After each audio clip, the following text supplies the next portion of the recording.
شام کے قائد حضرت مولانا فضل الرحمان صاحب نے زندگی بھر اپنے والد گرامی حضرت مولانا مفتی محمود کے نقش قدم پر چلتے ہوئے تحفظ ختم نبوت کے مشن کو فروغ دیا۔ حضرت مولانا مفتی محمود، حضرت عطا اللہ شاہ بخاری، مولانا محمد علی جالندری ان کے شانہ بشانہ تحفظ ختم نبوت کی محنت کرتے رہے۔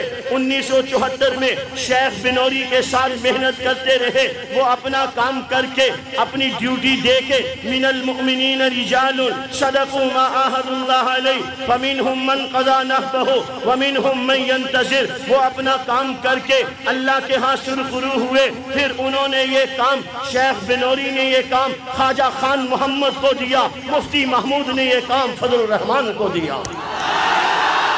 الحمدللہ۔ ابھی تو سنو تو صحیح میری جان، ابھی دیکھو تو صحیح ہوتا کیا ہے۔ ہاں دیکھو، جلنا نہیں چاہیے، سڑنا نہیں چاہیے۔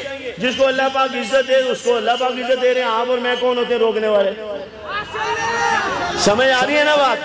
اللہ پاک نے مولانا کو عزت دی، اللہ نے ان سے کام لیا ہے۔ یہ پچھلی حکومتوں میں ایک صدر صاحب تھے، وہ گئے تھے ویٹیکن سٹی میں، جا کے ان سے کہہ کے آئے تھے ہم ناموس رسالت کے قانون میں تبدیلی کریں گے۔ مولانا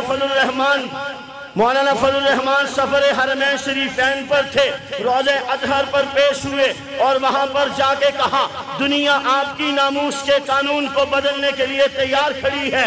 اگر یہ آپ کی ناموس کو بدلنے کے قانون کے لیے تیار کھڑے ہیں تو پھر رب کائنات کی قسم، مولانا فضل الرحمان کہتے ہیں رب کائنات کی قسم، فضل الرحمان اور اس کا نام لینے والا ہر ایک ختم نبوت کا کارکن آپ کی ناموس پر جان دینے کے لیے تیار کھڑا ہے۔ اور انشاءاللہ